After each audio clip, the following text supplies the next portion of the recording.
Welcome to the Friday, November 22nd, 2019 Open Date Podcast, second Open Date Podcast of this week. Things busy as usual at TigerIllustrated.com. Just yesterday, posted some more video analysis of Trevor Lawrence just being absolutely on fire. Craziest part of the last 2 weeks against NC State and Wake Forest is seeing four defensive backs basically covering two receivers in Justin Ross and T. Higgins, and Trevor Lawrence saying, you know what, I'm going to take it anyway. Throwing vertically in the middle of the field when they're trying to take that away. Amazing stuff as the Tigers offense really hits its high gear at the most important time of the season. Our title sponsor of the Dubcast from way back in the beginning, August of 2018, Parham Smith & Archenhold Law Firm in downtown Greenville. Blake Smith, a good friend of mine, he's been representing plaintiffs in medical negligence and other personal injury cases for over 15 years. Blake serves on the advisory board for the paralegal program at Greenville Technical College. He recently completed his 10th year as an adjunct pro bono professor at Clemson University, where he teaches sports law. Blake was also featured in a recent Consumer Reports heart surgery risk article. In other words, Blake and everybody else at Parham Smith & Archenhold know what the heck they're doing. Free consultations, 864-990-4581 or online at parhamlaw.com. Our newest podcast sponsor, been with us for a few months now, Blackacre Law Firm, sister law firm of Parham Smith & Archenhold in Greenville. Stuart James is a 1998 Clemson grad, big Clemson fan, just like the Parham Smith & Archenhold family. Blackacre gives you the representation you can depend on when you're on the home stretch, closing on your house, all those documents you're signing, all those technical aspects of it. The last thing you want is for something to go wrong at that point. Blackacre also provides services for wills, powers of attorney, durable, and healthcare. Don't put yourself and your family in a bad situation by not having these important documents. Call today for a consultation, 864-775-5400, or go to their website, blackacrelawfirm.com. That's BLACKACRE lawfirm.com. Okay, earlier this week, in observance of Dabo Swinney's 50th birthday, we featured interviews that took place in September for a lengthy series on Dabo's leadership and life story and all that. Featured David Wilkins, former chairman of the Board of Trustees, current university president Jim Clements, also former player and coach Thomas Austin, and Deputy AD Graham Neff. As promised, we have a part two with Carol McIntosh, Dabo Swinney's mother, telling her life story, which is incredible, which we featured in September. And then also Jim Barker, who gave a very eloquent and insightful and fascinating, some fascinating details from his recollections of Dabo's, not just his audition for the job and success that has followed, but also back in 2003, the very day that Dabo became receivers coach, he met President Barker at a Booster Club function in Alabama. One thing, apologies for some of the audio difficulties here. This wasn't the typical podcast interview format, so you got some weirdness going on with the phone line and things like that, and fluctuations in the volume, so bear with us on that front. Okay, we're going to start with Dabo Swinney's mother, Carol McIntosh, who, as of last week, 75 years young. All right, here we go. Enjoy.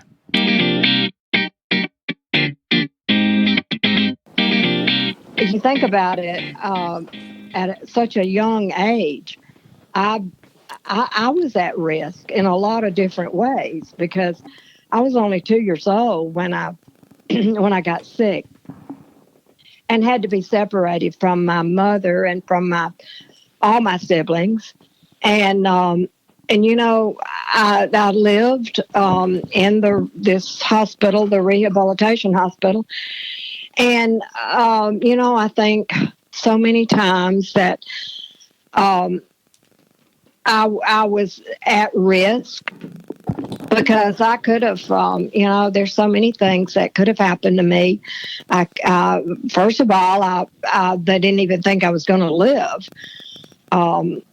you know, and so I overcame all these odds and was told I would never be able to do this or do that.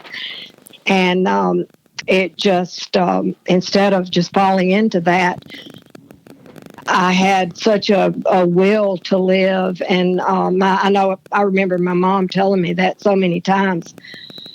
she would say, you know, you're just a stubborn little baby. You were a stubborn little girl. You just were determined to get through all of this and be normal, what I call normal, and what I began to accept as my normal, you know? Mm-hmm. So, yes. I think that, well, first of all, I had a very, very strong faith. I always tried to share with him, you know, Dabo, faith will get you through it. You've just got to have the faith, keep having faith, and this will eventually go away too. And because that's how I lived my life. That's how I lived all of my childhood life. That's all I knew because I had nothing else. And it was just trust. I had to trust. I had to trust a lot of people. I remember Dabo at a very young age of having that same very strong faith, and I noticed it in him that even when he was born, and I know a mother could only relate to this because I think a mother can only have these feelings, but just when he was born, there was, I know when I first saw him, he had two little fists that he was holding up. and I thought, well, this little boy's going to be a fighter. Well, sure enough, he was. He turned out to be a fighter and never giving up and all of that. But I just sensed as he grew, he was a good baby. He never complained about anything. He was just a model child, and he was loved by everybody. But even when he started going to the little day school at the church, the teachers would all just comment about how he cared about the other children and how if one of them didn't know how to do something, he was always willing to help them and show them. And I remember one day he came home and he was in the floor doing some of his little coloring and stuff, and he would keep on showing it to me and wanting my approval, and I'd always just make over it really big and say, oh, Dabo, that's so beautiful, you're so good. And he just kept showing me things, and he would just be so happy that I was pleased, and he brought it back one time, and I said, oh my goodness, Dabo, I don't know where you came from, son. You're just too smart. You're so good. And he just kept coloring just so seriously, said, Jesus sent me because he knew you needed me. Wow. And at the time, you know, I laughed. I just laughed. I said, well, yeah, Dabo, you're right. Jesus did send you. I do need you. You're a good little boy. And I blew it off, and I never thought about it again, Larry, until these things started unfolding in his life. And things started happening in our life. And the ways that he and I were relying on each other, and he was helping me, and I was trying to help him, that all of that started coming back to me. And I thought, you know, there was something there then. And I didn't notice it then, but I do see it now. But he was like that as a child. He, in elementary school and middle school, he was the most loved child. Teachers loved him. His peers loved him. He was always so caring of other children. And it didn't matter to him where they came from, what they had, nothing. He got along with everybody, and they were all drawn to him like a magnet. And he just showed so much compassion and so much love to other children and to other people, period. Even all the years he was growing up. This is how I know Dabo. And he's not changed at all. He is still the same Dabo that he was in elementary, middle, and high school and college. He was just the most caring person, and everything was always positive. Everything was always good. There was always a way that it would turn out good. And he would pray. He believed in God, and he had faith, and he was so uplifting to me, but he was that way with everybody that knew him. And I don't think you could interview anyone that has known Dabo all his life that would say any different about him. His teachers loved him. He would even, if a teacher was having a bad day, and I know I've had his teachers tell me this, if a teacher was having a bad day, he would be uplifting to them.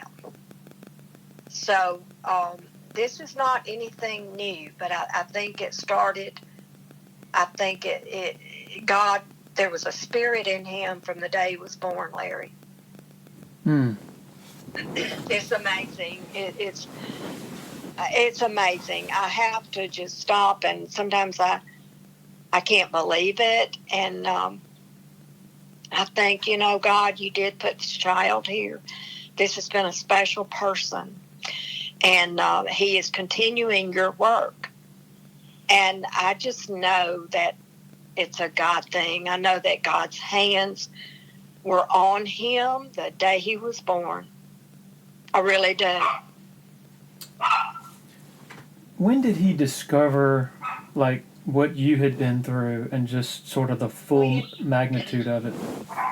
Just in the past few years, because when I went through everything I went through, my entire childhood, Larry, I was confined to braces, body cast. I was in the hospital, didn't know my siblings, all that.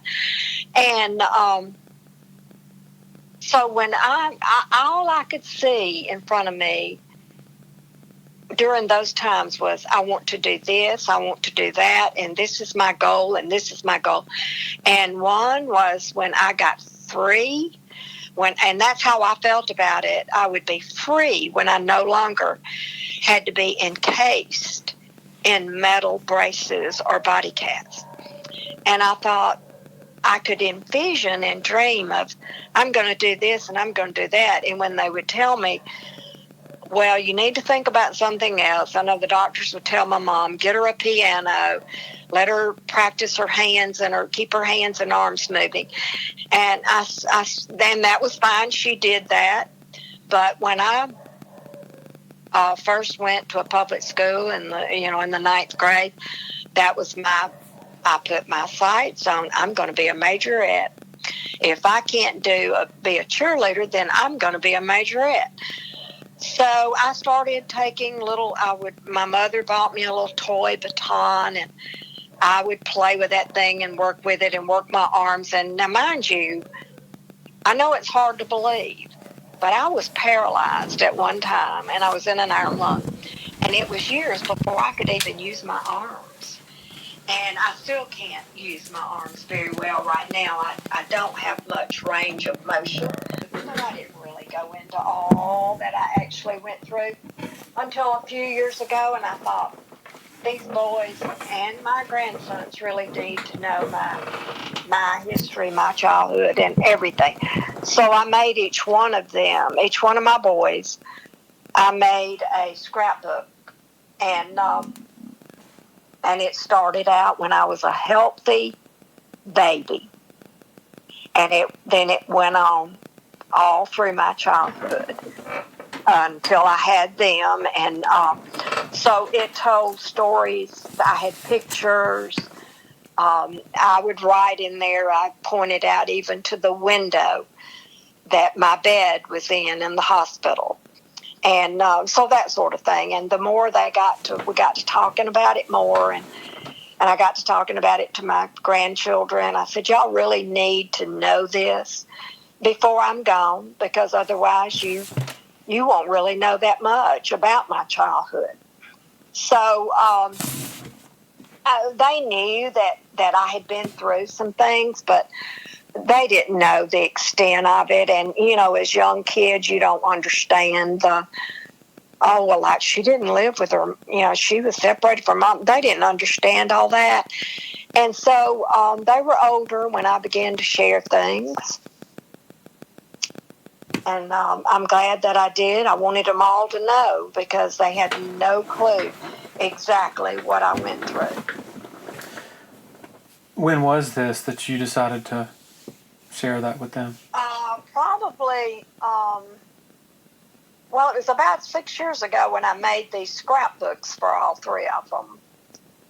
And, had all the pictures and would write about different things. And it was about 6 years ago. And, I mean, like I said, they knew that I had scoliosis, and they knew that I had this huge scar down my back. And it's like when my grandchildren first were old enough to see me when we'd be at the beach, and they would come up to me, "Nana, you've got this big scar on your back. What is that?" Well, I would just say, "Well, I had surgery when I was a child. I had scoliosis." And that would be it. But they're older now, and so I felt it was time to just share all the details. So, for instance, your boys, they had a general knowledge, but I guess one example that sticks out to me that you told in your speech was, like, for instance, what it was like to have how terrified you were when they took an actual saw to the cat. They didn't know those types of specifics. No, they didn't. They never knew those specifics. They never knew about all those details, and and of just what I truly endured. And I know that Dabo has endured a lot. All my boys probably have, but I just they didn't have a clue as to what. I mean, I was 9 years old when I had a power saw going down the side of my head and down both sides of my body to my knees. And my mom wasn't there holding my hand.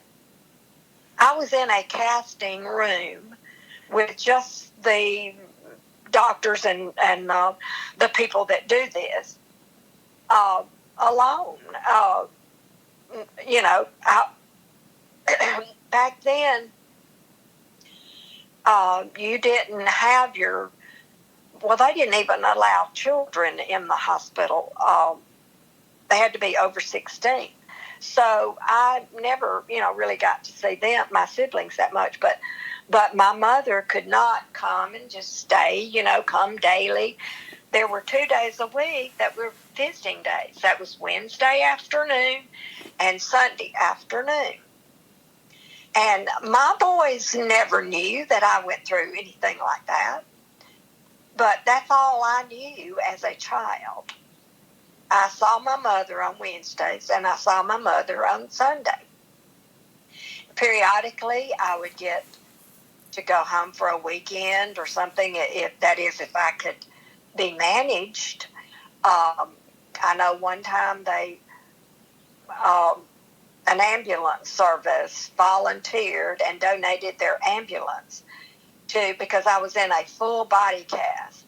And I think it was Thanksgiving maybe. And they just donated their ambulance to come and pick me up and take me to my mom's house to spend Thanksgiving holiday. They came back and picked me up on Sunday afternoon and took me back to the Crippled Children's Hospital. So things like that, my children never knew about. Never. And all the years that so many times Dabo has talked about when he would take his team to visit the children's hospital, I would never say anything to him, but I would think to myself, oh my gosh, how many times did I have visitors like that come to the Cripple Children's Hospital when I was there, and all these football teams would come through visiting. There would be movie stars come through visiting the children's hospital, and just they didn't never know all that until just lately. But yeah, I would have the churches, Sunday school classes, what have you, would come and visit the children and bring gifts, and that was my childhood. So I think sometimes I'm living my life.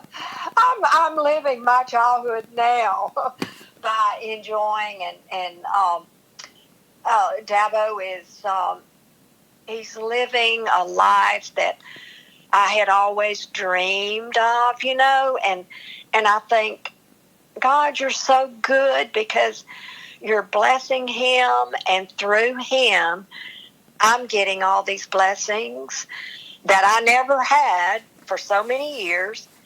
And now, I was just reading a poem this morning about I drink from my saucer because my cup overflows with blessings. Mm.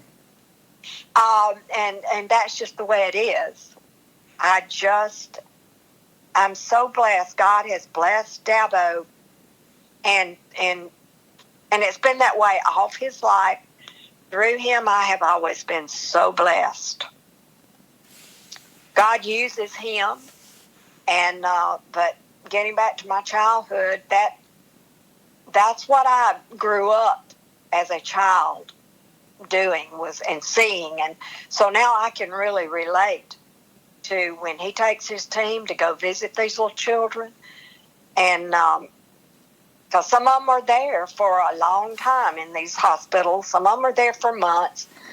I was there most of all my childhood, actually. But, it just, the faith, here again, my faith got me through. And I've been asked questions sometimes, well, how did you deal with that? Well, don't you have issues from it now, or being separation from your mom? And I don't. I'm sure I've got, but I don't have, I feel secure because I feel secure in my faith. And I've always known that I had God with me. I always believed that. And I would pray every day that, I would be able to be away from my mother. But I started that at such a young age, Larry, that I really didn't know any better, I guess. Right. Because I was 2 years old when I was separated from them.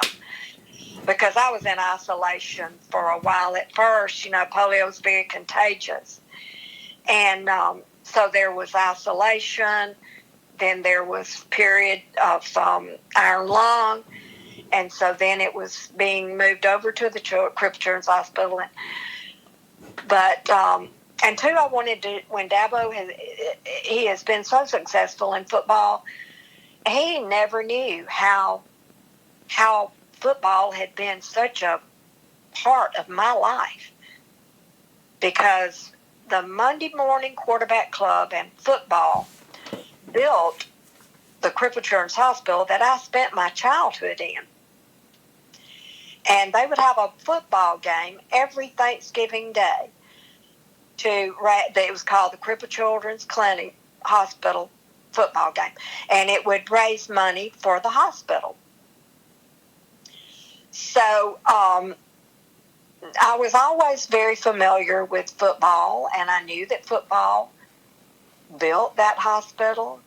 And then to have a son to go on and football be so instrumental and so important in his life, it's just sometimes overwhelming that you just have to know God had his hands in it many, many years ago. And I always go back to Jeremiah. God has plans. He had a plan. And he absolutely had a plan for me, and he had a plan for Dabo. Okay, so when I watch y'all's speeches, I just assume that one of the big reasons Dabo makes, helping children and all that, such a big part of his leadership is that history.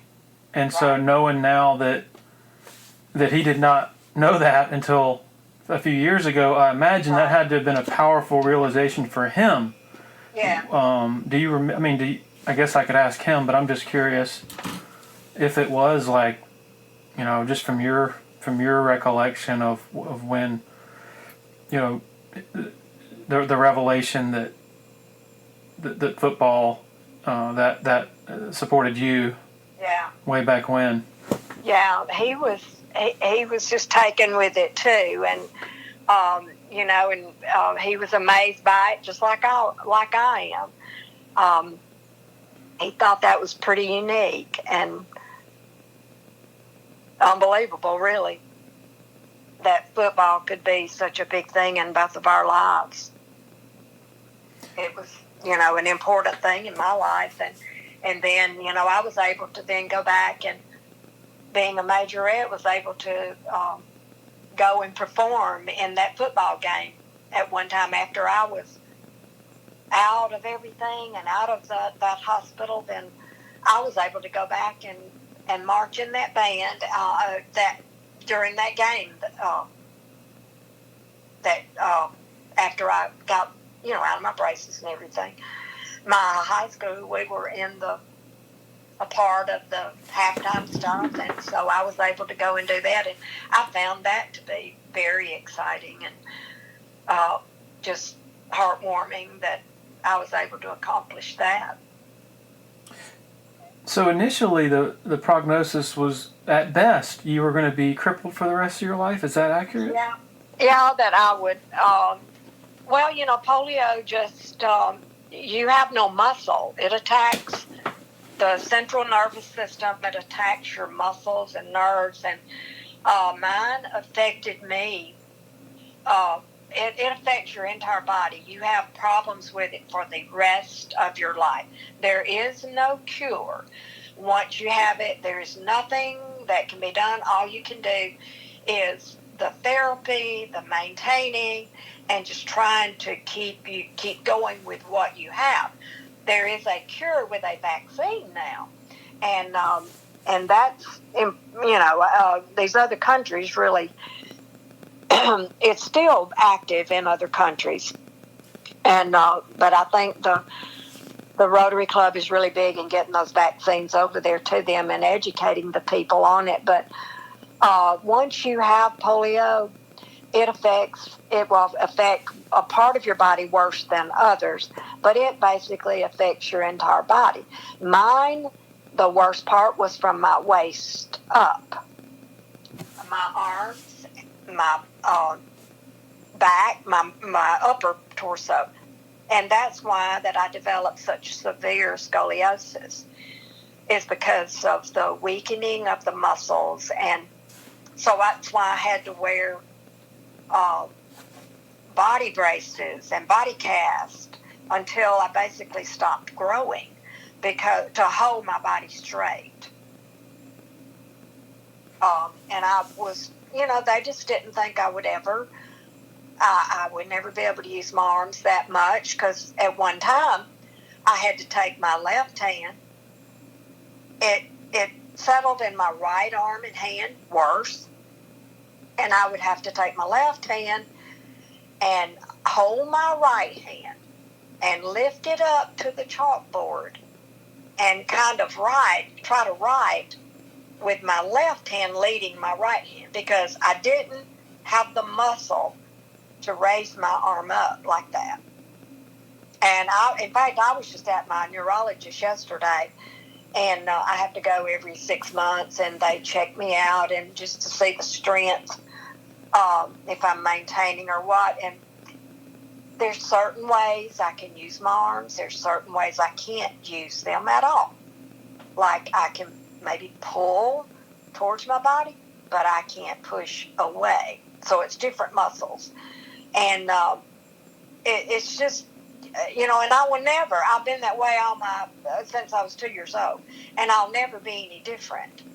But what I did was I was determined. This goes back to, hey, I am not giving up. I'm going to use my arms, and I'm going to do this, and I'm going to do that. And I just stayed with it and stayed with it and stayed with it until I could use my arms better and do some of the things I wanted to do. So now I can't raise my arms over my head that much and do anything. Like, I can't hold my arm up to style my hair. Like, I have to do it certain ways. I have had to adapt my entire life. I have had to learn to adapt. And that's what polio patients always have to do. And it affected some people in their legs. It left some legs shorter than others. You've seen people in braces, big leg braces, and that sort of thing. But thankfully, my legs have been pretty strong, and I've done well with that. But it's just the upper body that I have the issues with. And I really do well with it. I'm very thankful. Big supporter of the Clemson Dubcast is Harris Flooring America. Based in Anderson, South Carolina, Harris Flooring has been instrumental in a lot of the facilities transformation you've seen on Clemson's campus lately. From the Allen Reeves Center to the McFadden Building to Memorial Stadium to the Neary Center. Family owned and operated since 1947. The owner, Scott Junkins, big Clemson guy. Harris Flooring is just as good inside the home and the residential realm as they are with the larger scale commercial stuff. Give them a call, 864-642-6183, or online at flooringamerica-anderson.com. Quick word about Uptown Realty LLC, headed up by Patrick Enzer, former sports writer who decided to get into the real estate game. Uptown Realty, locally owned and operated out of Sumter, but they serve the Eastern Midlands and PD area with the buying and selling of homes, commercial properties, and land. They also offer affordable new housing in the mid-130,000s from a local custom builder. Patrick is the sole owner and broker in charge. Grew up in Anderson, going to Clemson games, been in Sumter for 15 years, loyal Tiger Illustrated subscriber, loyal Dubcast listener. Website is uptownrealtysc.com.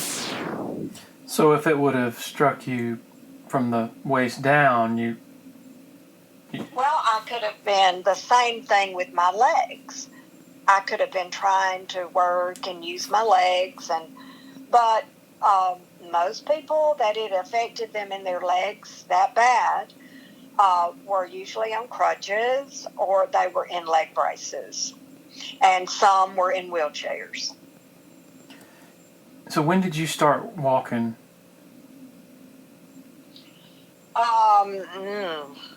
Well, I don't remember ever not being able to walk. Okay. Because when I was so young, like 3 and 4 years old, I was actually walking. I remember 4 and 5. I can remember these things, but I was walking. I could walk. But the times that I was in a wheelchair was when I was in a huge body cast, and my legs were not strong enough to hold me up to stand or to walk with this huge body cast on that came to my waist, because I went from a full body cast to a hip body cast that went all around my head. And so I couldn't balance myself, so they would make me stay in a wheelchair. So I would be in a wheelchair until I would have that cast cut off. And once I got out of that and was put into this huge metal body brace, then I could start walking around, in which I had to, get my balance and kind of be cautious at first, but I did fine with my walking once I got into a brace and out of the cast. But I was flat on my back in a body cast on a bed for like 12 months. I had 2 surgeries in that body cast. They would cut the back of it out and go in there and do the surgery on my spine and close it back up. So I had two spinal surgeries in the body cast. I look back on it now, Larry, and I think, I could have never made it through all. How did I make it? But I wasn't the only one. There were so many children back then. Polio there were epidemics of it. And there were so many children that had polio. And I saw so much in that hospital when I was trying to, overcome it. But it wasn't easy. I think that sometimes I have nightmares about it. I think, oh my God, how did I do that? You still have nightmares about it? No, not really. I just sometimes I go back to it, and I sometimes I may dream about it, or dream I'm still in that and I'm confined or something like that. But no, it doesn't haunt me or anything like that. It's just that sometimes something will bring it all back to me, and I'll read something or I'll see a picture and I'll think, oh my goodness, I remember those days. But it was just like I was, I don't ever remember not being happy during those years. I don't remember crying for my mother. She would come and go, and I wouldn't cry when she would go to leave, because I kept saying to myself, she'll be back, and I would count the days. Monday and Tuesday, she'll be back again. And she would always tell me that when she would leave. She'd say, now, I'll be right back. I'll be back on Wednesday. You just got 2 days. She would say things like that to me. So I would count the days, and that's how I made it. I did anything I could to make it, and I adjusted, and I try to help with the other little patients if they were confined to the bed. And when I was in the wheelchair, I would go to their beds, and we would color, we would read, and we would play little games, and I would help entertain them and just to find something to do, and to help them. So I did that when I was in a wheelchair. Of course, I couldn't do it when I was confined to a bed.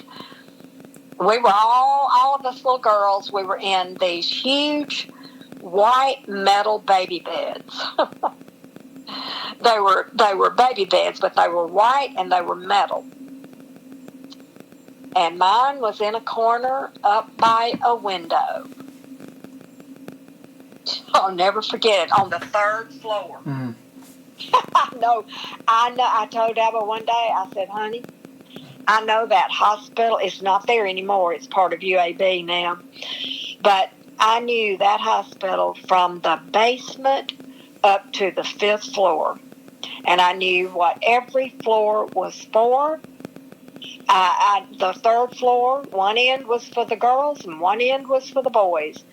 The 4th floor was infants only. The 5th floor were residents.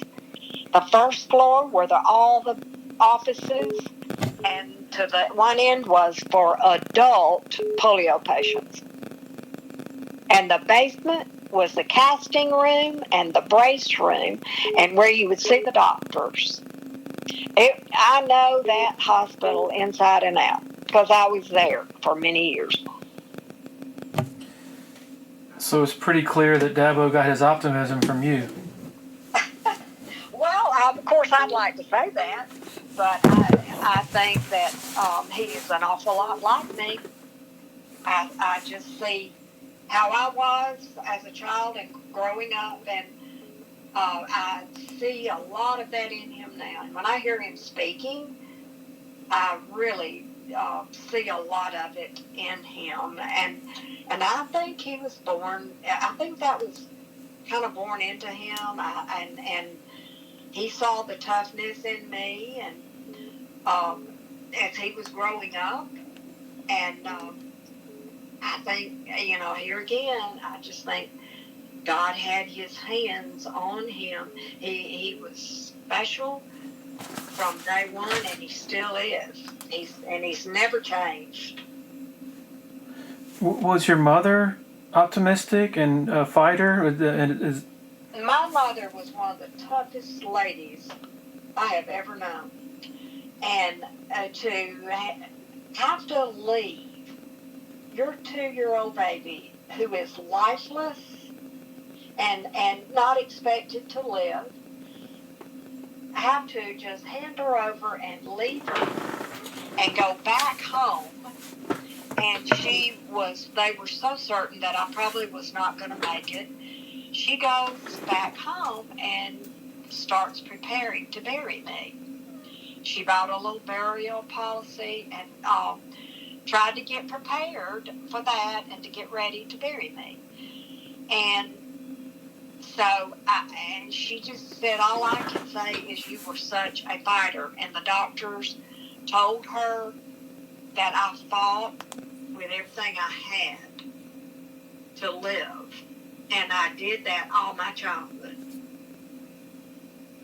I had that mentality to fight and to survive. And she could, even when she came to visit you, a pane of glass separated y'all, right? At first, yes. Then, because I was in isolation, and she told me she would look through a glass window and watch the nurses taking care of us. And there were lots of little children and babies in this isolation ward. And then the time that I was in there alone, of course, she didn't see me. She just looked through a glass window. But then after I was removed from the isolation, she could see me 2 days a week. And my mother endured all of that and went home and took care of 3 other children. But I remember my oldest sister telling me many times that she would come in from school and she would find my mother crying. And she would ask her, Mama, are you missing the baby? And she said my mother would say, yes, I miss Carol so much. So, but she was a strong woman. And I think about that so much. Not only what I endured, but you know what my mother endured. Just think about it. Think about it being your child. Yeah.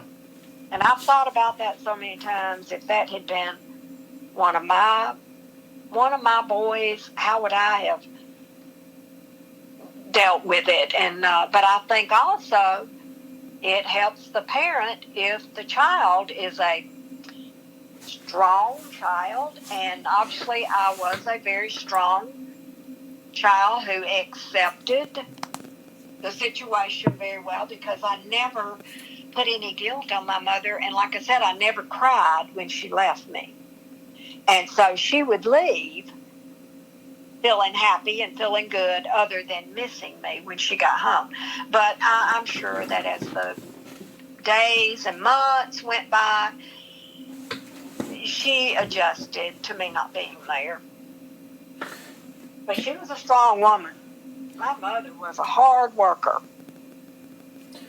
She worked 2 jobs, right, during that time? My mother worked. She worked as much as she could to try to keep things together and take care of her children. Of course, I wasn't there, but she still had 3 others that she had to see about. And my mother worked hard. My mother became she worked in she had a bakery. At one time, she had her own little bakery. She worked in a bakery. She worked in a factory. She would do anything she could, but at the end there, she got into the baking and decorating and all that sort of thing. So we called her the baker lady. That's what my children knew her as being in the bakery. That's when my children started coming along. She was in the bakery business. So, yeah, my mother was a hard worker. And she lived an hour away? She did. Mm-hmm. Back then, it's not an hour now because we didn't have interstates back then. But back then, there was just Highway 31, as Dabo talks about so much, to Birmingham. And the train stopped right in close to where she lived. And so many times, she would just ride the train up there, and she would ride the train back. And other times, she would drive, or someone would come with her. Just different things. But a lot of times right there at the very beginning, when I was I just came down with polio, she told me many times she would ride the train up there. From Pelham? Is that where? From Alabaster. She lived in Alabaster at that time. Alabaster. Which is right beside Pelham. It's Alabaster, Pelham, and Hoover, and Birmingham. But back then, it was an hour it would take about an hour to drive from Alabaster to downtown Birmingham. And she's also dealing with your dad leaving the whole family right before... I was 2 months old when my mom and dad separated or divorced. I was 2 months old. And I never knew my dad. He was never a part of my life. He never came to the hospital.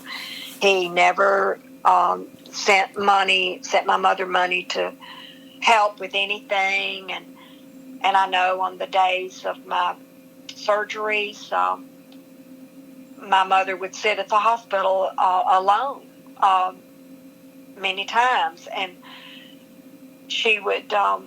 never hear from my dad. He would never come to sit with her, and she would sit right there in that lobby and not knowing if I was even going to live through the surgery. And so I know that she would have cousins sometime come sit with her, and a pastor would come and sit with her. But most of the time, she would be right there by herself. And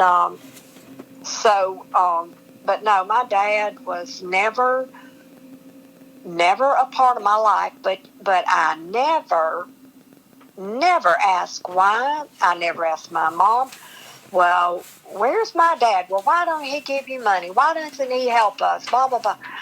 I never said any of that. I never had any ill feelings towards him. I never hated him. I never resented him. And I guess it was just something that I didn't know any different. But I was, 40 years old, 42 years old. He got sick, and he was really sick, and he was on life support, and I think he was on there like 10 days or so, and my oldest sister was trying to take care of him and help him, and she got sick.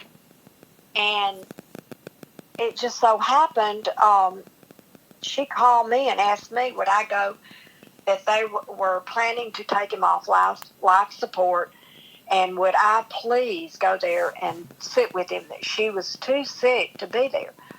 So I did. I went to the hospital, and I was sitting in the lobby, and the nurse came out there, and she said, we're about to take him off of life support if you would like to come in and be with him.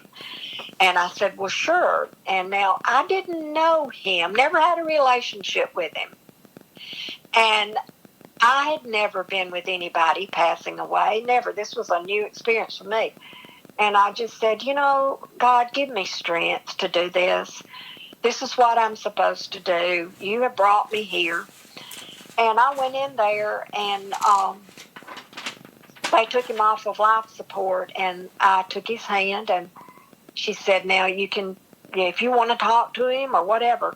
So I remember leaning over and got in his ear, and I said, Daddy, I'm going to call you Daddy today because I've never been able to say Daddy. I never in my whole life had anyone to call Daddy. And I said, you are my daddy, and I'm going to call you Daddy today. But I want you to know that everything is forgiven. You go and be with Jesus because he loves you, and I love you, and everything is good. And he passed away. Now, and I always thought, why? I guess it was meant for me to be with him when he died. I don't know. But I was with him when he passed away. So there was I think Dabo referred to either a newspaper or magazine article that featured you as a majorette that said Cinderella story. Yes. Yeah, and it was a Cinderella story as far as I could see it. That's what it was to me. It was like everything ends good. Wow. Wow. He said that in Tuscaloosa that when you were struggling and living with him, that he would say, one of these days, Mom, we're not going to have to live like this. Can you? He said that many, many times. He would say, one of these days we won't live like this. It will get better. And I would tell him, Dabo, son, these have been some of the happiest days of my life. Being right here, cramped up in this apartment with you, being a mom to some of these football players, cooking for all of y'all, and just having love all around me. And hanging our clothes in one little tiny, tiny closet. And in order to give us more room, we put a broom across the two shelves. And so it kind of gave us somewhere to hang clothes too. So we did that, and we would laugh. We would both just laugh. Where have we come from? We have come from not living like this to having to live like this. And we would both say, well, it just goes to show, you can lose things. Nothing is forever. And we lost everything. But it's how you pick up and go on with it. And we took what we had, and we did the very best we could with it. And it was some of the happiest days of my life, because I drove 2 hours a day to work, hour there, an hour back. But you know what? It was like I was with him. We were together, and it gave me peace.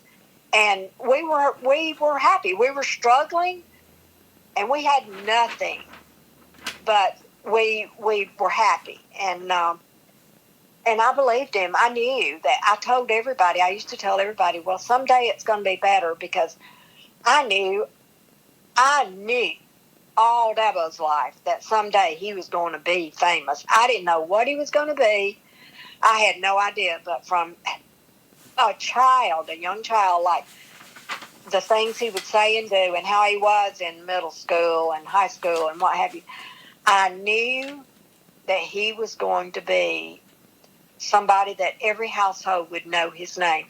I didn't know if it was a famous doctor, the President of the United States, but I knew it in my heart. I knew it. I felt it. And so I believed him when he would say that. And I knew that someday life was going to be easier for all of us and much better for all of us. And he would tell me, Mom, one day you're going to have your own place, and I'm going to buy you a house. And, he would tell me that all the time. So, when you're sitting there in Italy over the summer, with all the family, and do you either think back to all that or even talk about it with him? Oh, we talk about it all the time. We both looked at each other and we both said, a long way from number 81, isn't it? And that was our apartment number. And I said, you better believe it, Dabo. It's a long way from Tuscaloosa. But yes, we mention it all the time. Something will come up, and we'll laugh. We'll have a little laugh about it, and we'll both say, "Boy, you remember when we hung our clothes on a broomstick?" Mm. Or you remember when when I cooked chicken and dumplings for you and the boys on Mondays when I was off, or something like that. We would just laugh. And I usually make him now on his birthday. That's always been one of his favorites. So on his birthday, I'll make him chicken and dumplings. And so every year when I make them, he'll eat them, and then we'll laugh. Boy, this is better than Tuscaloosa, isn't it? Do you remember the days when I'd make them in Tuscaloosa? And then all of his, like Lemansky Hall and some of those guys that was actually there during that time, Chris Donnelly, they'll all laugh and talk about the chicken and dumplings, how I used to cook for them. And but yeah, we do laugh about it. It's like something we'll never forget. No, we'll never forget it. And we don't take anything for granted. Neither one of us. He is the most humble person today that he was all his life, Larry. He was a very humble child, and he's always been very humble and very loving and kind to me. And he is just no different than, he's so humble today, and he just wants to help other people. He wants to share his blessings with others, and it doesn't matter, it never mattered when he was growing up, name brand clothes and that sort of thing. That just was not important to him, and it's not today. He's not into all that. He's just happy. He's happy with, and he's gone from nothing to, he's able to have anything he wants now. But, here again, we always tell each other, remind each other, money can't buy happiness, and money can't buy health.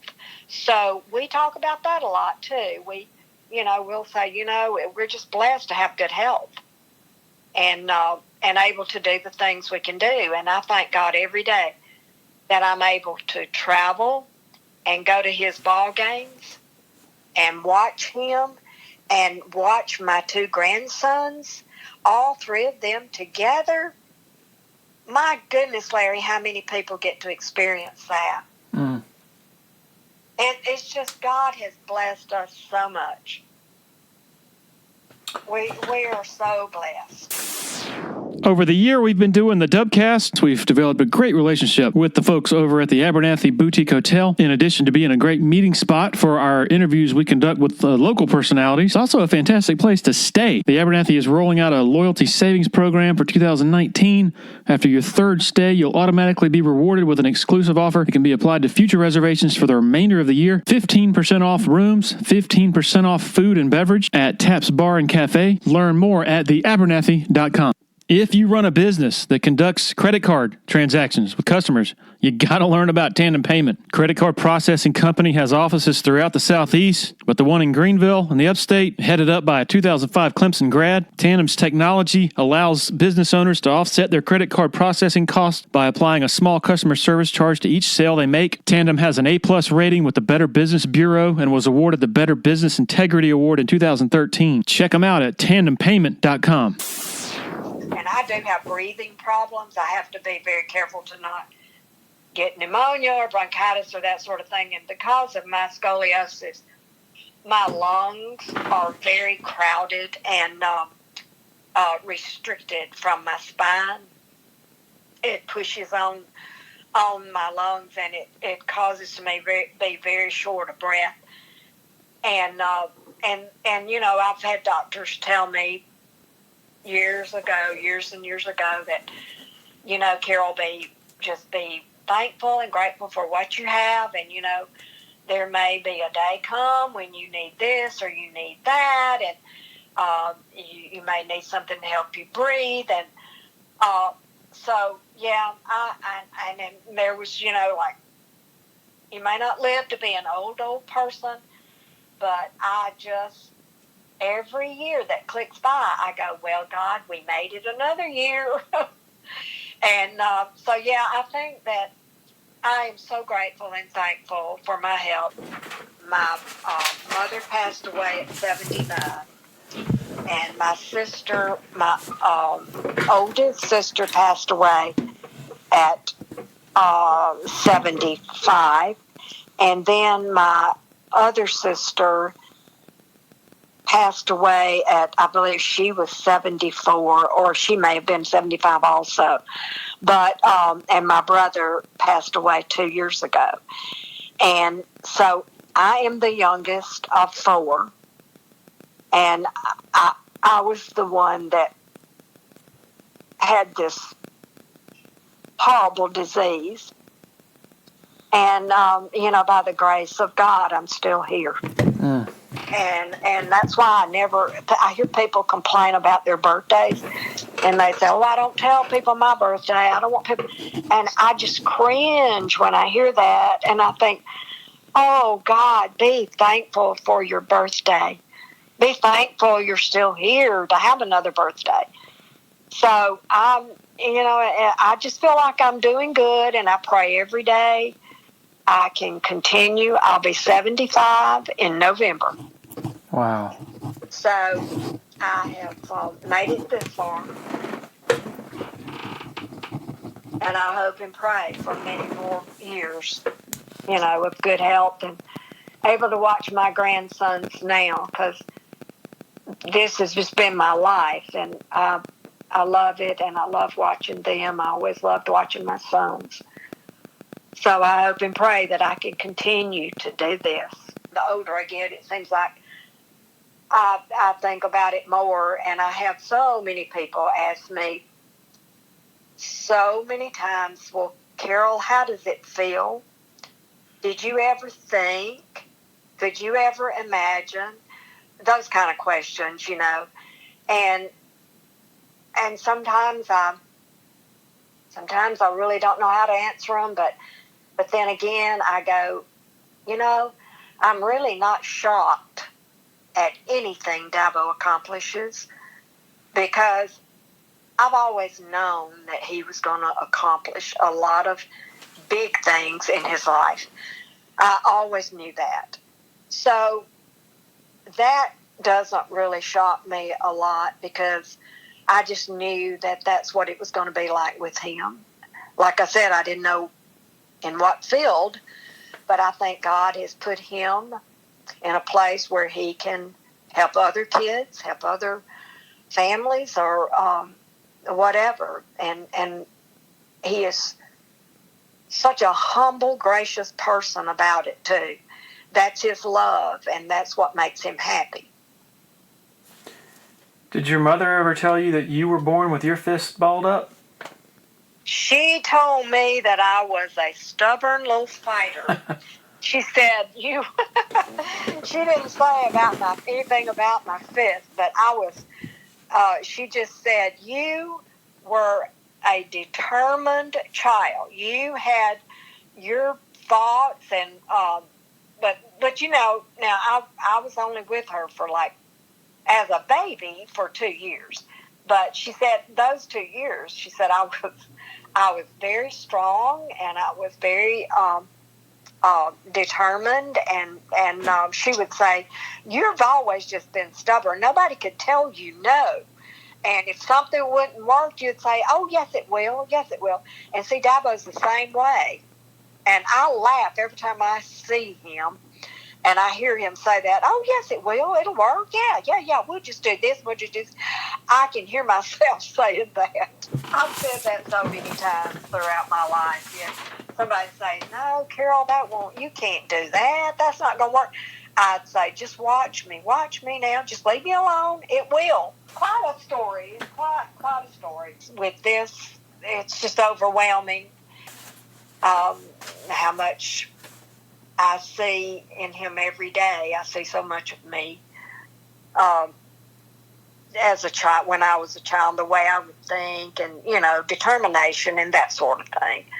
And I'm just so thankful he's that way.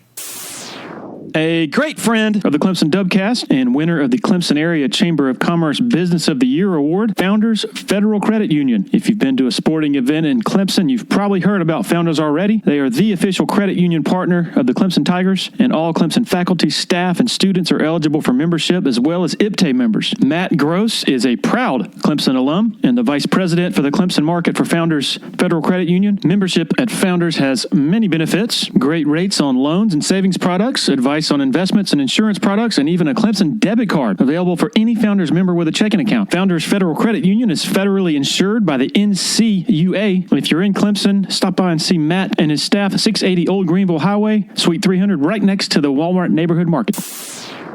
Okay, now we're going to transition to former President Jim Barker, and we're going to start where he is thinking back to 2008, October 2008, when Tommy Bowden was out and Dabo Swinney was the new interim coach, and what was going through Jim Barker's and Terry Don Phillips' thought process at the time. This interview actually took place at the All In Coffee Shop downtown, so pardon some of this background noise. Okay, here we go. And obviously Terry Don had just gone through a very extended search around the country, interviewing candidates for the position, the permanent position, and the three of us sat down with Dabo and talked with him about how he was going to approach the position, how it would be different than what he'd been doing up to that point.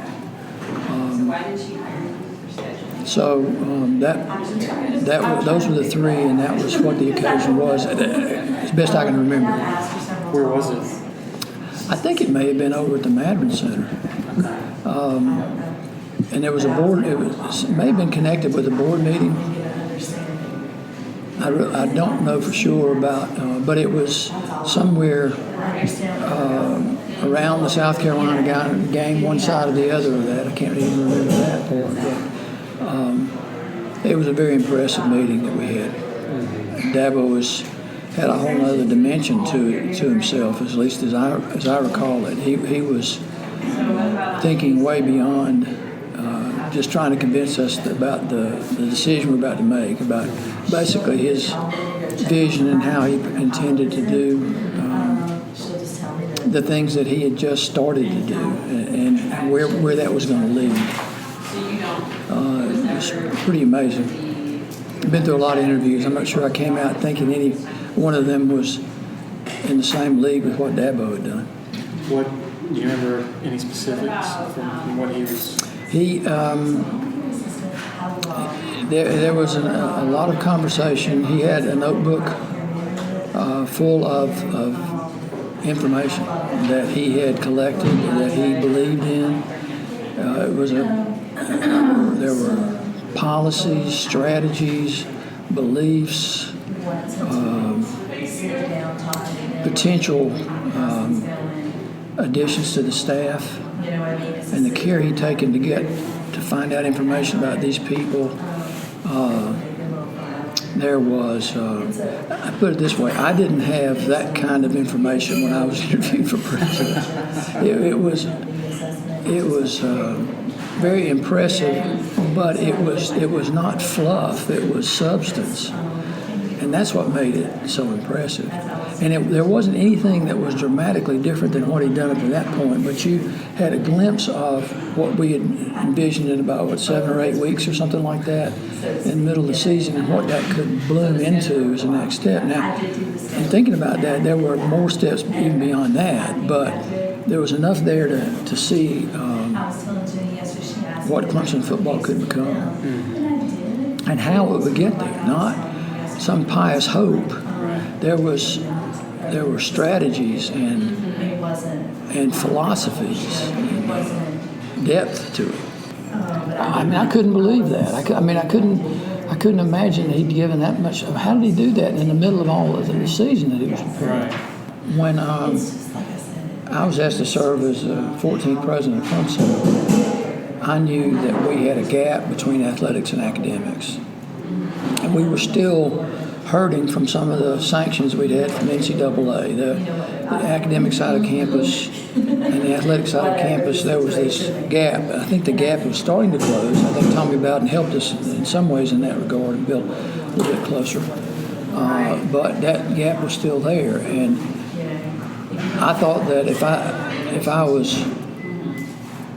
I were asked to serve as president, I would want to have goals that were compatible, but would bring that gap to the point where there wouldn't be one. There would be one Clemson. And so what I thought about in seeing what Dabo was doing, there was a whole section dealing with the faculty. And I don't know if you saw that or not, but it had to do with working with me and working with the faculty. And he had some specific things about helping with fundraising, helping with engaging with the faculty in ways in which most football coaches don't think about. And so I saw an opportunity to make that idea of one Clemson not just a pious hope, but an actual reality. We had someone sitting there interviewing for the head coaching position that had already thought about that and had made moves even during the season that said that was doable, that he was headed in that direction. First of all, I think there are always two Clemsons. Actually, 3 maybe. I even saw the extension service at that time as being a sort of third Clemson. And so there's a constant need to make sure there's an identity for each of the different Clemsons that exist, but find ways in which they could strengthen each other till you started to see the university whole as opposed to a series of parts. And I think every university has that. I don't know every university very well, but what I saw at Clemson when I returned in 1986 was some real pride about how Clemson sports had helped elevate the university's visibility, at least regionally, maybe even nationally. Winning a national championship certainly helped do that. But the price that we paid had been, we had began to have a separation there, especially as it related to NCAA sanctions. And faculty weren't trusting, and I don't think athletics was trusting that faculty were out to get the best players and keep them from playing. I mean, there were all kinds of littles to the point where I think that the Tiger Paw did not symbolize what the faculty believed in. It was a symbol for athletics only. We even tried to develop new logos when I first started as president in '99, and the faculty wanted a separate logo from that. But now what's happened with Dabo's work, and I like to think there were some other people who contributed that along the way, but now the Paul, I think, people are proud of it. I think academics are proud of it. So there's really one symbol there. But we never need to take that for granted. And I don't think Dabo ever takes it for granted, that separation can occur. And so that's why I think he's so diligent about doing things the right way. And I think he's helped very much bridge that to where there's one Clemson, and I think the Paul now symbolizes the entire operation of the university, because it was a point in some ways where that gap began to be even more visible, and there was concern about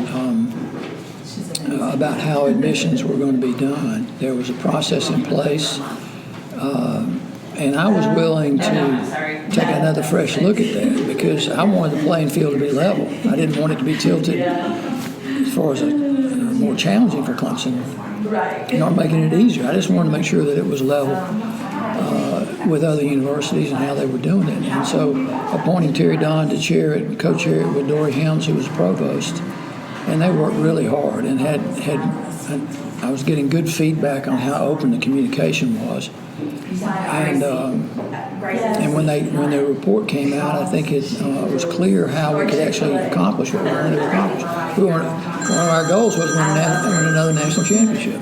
The other goal was being in the top 20 public university, and I was convinced that the two of those things could be done simultaneously. And in fact, it would make it easier for one side to be able to accomplish if the other side was successful. So that idea of the unity of that made a great deal of sense. And that report and what it stressed, I think, had Dabo's fingerprints all over it. And the reports I got from Terry Don and from Dory Helms was that he was a clear thinker, and he understood how to do things the right way, and basically was, give us a chance, and if we're successful, give us another chance, and if we prove our graduation rate is high on the list of ACC and SEC schools, then we've earned that trust. And I was willing to do that, and so was Terry Don. And so was Dory Helms. And I think that was a huge bridge that helped us accomplish both being a top 20 public university, which we became in 2014, and about the national championships. So all those folks that said that you got to pick one or the other, I never did accept that. And I don't think Terry Don did, and I know Dabo didn't. And I think Dory Helms thought it was possible to do both. Well, let me tell you this story. The first time I met Dabo was the day that he was appointed as wide receivers coach by Tommy Bowden. Marcia and I were in Birmingham at an alumni meeting of the Birmingham chapter of the Alumni Association, Clemson Club in Birmingham. And we'd flown over there to talk to that group and meet them and tell them what was going on at the university, and I spent some time doing that all during the year.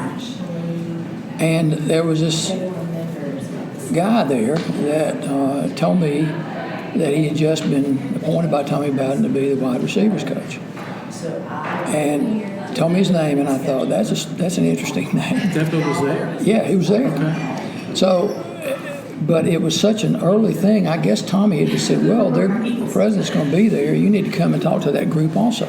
So I got the word that there was going to be another speaker other than me there, which I said, that's great, because I get tired of hearing myself, and so does Marcia. And so Dabo introduced himself, and then we visited for a few minutes. And then before I spoke, he spoke. And I thought, I can't. This is not an easy guy. Where in the world did he come from? And it was so warm and so genuine and so positive that I think it brought out, I like to think it brought some of the best in me in that. And so I followed him and sort of built on some of the ideas that he was laying out there and sort of tied some of the things we were doing to how he was speaking about what the university could be and how excited he was to be a part of that family. So on the way back, and Marcia and I remember this conversation distinctly, flying back, I said, that was not a normal assistant football coach. I mean, a wide receivers coach. I said, where did he come from? And what was his name again? And how do you spell that? It was his energy. It was his sincerity. It was his warmth. It was his smile. It was his genuine excitement about being able to come to Clemson. Now, a lot of people say that when they first got a new job. Well, I'm so excited to be here. But there was an authenticity about what he was saying that impressed me a great, and Marcia as well. I mean, both of us were very impressed and encouraged that we're going to have a coach come join us that was that kind of person. And then shortly after that, I met his family. We were in line getting ice cream at the Hendricks Center, and his 3 boys and Kathleen and Dabo were there, and he introduced me to all of them, and we had a little bit of ice cream together, and that just cemented even more the fact that he was there with his family, intermingling with students and faculty in territory that I'm not sure I'd ever seen another football coach there before. So I thought this was unusual, and I think Terry Don and I talked about that, but it was several years between then and when he was named. So when Terry Don and I talked about how he was going to approach the football team after the Wake Forest game in the middle of that season, we did not talk about the strategy being to replace the coach. He was going to talk to Tommy and see what his thoughts were. And he told me that if he thought that he had to make a change, that Dabo was someone he was thinking about. And so when he called me to tell me that Dabo was going to be the head coach, I was not surprised. What I was surprised about was that they were going to make a change. I wasn't surprised that if the change was made, it would be Dabo. There were a combination of people concerned that we didn't have Tom anymore. A lot of people concerned about putting a wide receivers coach who has never been a coordinator in that role, as you might imagine. There were a lot of people that were happy there was going to be a change. And what was important to me at that moment too was that Terry Don and Dabo understand that this was not. He did not have the job at that point. That we were going to search and find the best we could possibly find nationwide.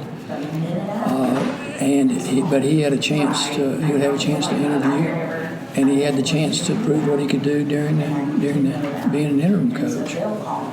So. But I was very comfortable where we were. I trusted Terry Don, I trusted Dabo, and I knew that really we had a great position, and Terry Don's interviewing around the country, he would find the best person. So that's what I was thinking about more than anything else. And I saw how the players reacted to him. I saw the fans reacted to him. Dabo reminds me of this conversation every now and then when I see him, that he was looking for advice, and he came to me around, he was going to meet with the board early on when he was an interim, and he came to visit with the board at that time and say a few things about what his plans were. It wasn't any depth at that point, but they just wanted to meet him and assure him that they were behind him. And it's like David Wilkins reinforced that even with a one-on-one conversation with him. But he said to me, "What advice do you have for me?" And I said, "This is one-on-one."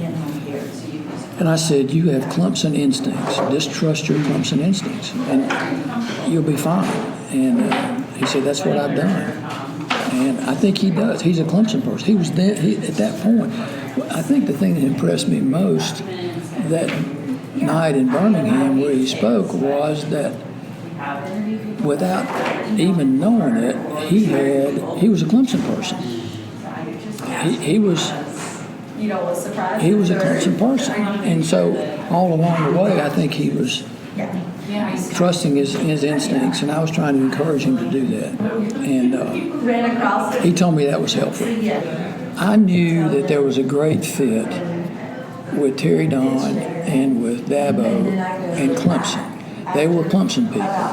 They didn't graduate from here. They weren't in my class. But they had the values, they had the understanding, they had the depth, they had the genuineness, the insight, and it felt right.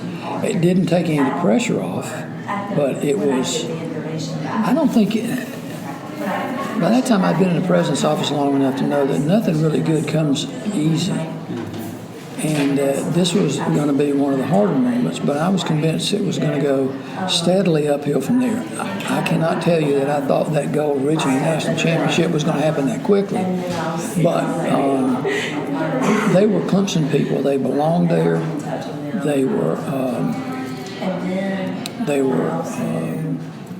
They had the values and insight that I wanted a football coach and an athletic director to have. When we won the championship in Tampa, I was sitting in the stands with my grandchildren, my two boys, my daughter-in-law, and Marcia and I, and it was the most remarkable experience I've ever had. And it was a spiritual experience, and it was, I got to share it with all them, and I knew that was going on all over that stadium and all over the country with people watching their TV sets, and that to me was just so joyful, and in some ways humbling as well, that all of that had been, that team had done that, and had brought, and had done it all the right way. Never a question about how things were happening or why. But it was so, we had done it and we'd done it the right way. And it was just a joy to experience that. I wasn't surprised, but there was a moment there that I couldn't quite believe it. I mean, it was a sort of, did I just see that happen? And did they really drive down the field, and did Renfro really catch that Deshaun pass that easily? And I don't know. That was the most remarkable thing about it.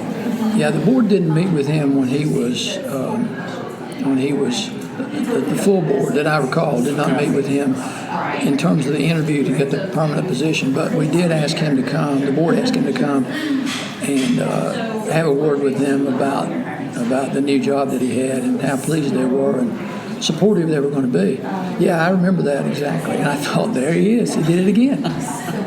That was sort of the, I don't think he fielded questions in Birmingham that night, but it was that, it didn't surprise me at all, the response he gave, but it was so insightful. It was a dangerous thing to respond that way, in a way, but he was on a tightrope anyway, so he didn't. He wasn't fearful. He could, and that's the way he felt. And I think that helped the board understand where he was coming from. And he's become the person people go to try to figure out how to build a program. That's great to see. I mean, that's what you want if you're in biology. That's what you want if you're in architecture or any engineering. You want people from other schools to come and say, "How did you do this?" So I think that's something we should take great pride in. I teach a course now, which meets this afternoon. It's called The Architecture of Leadership.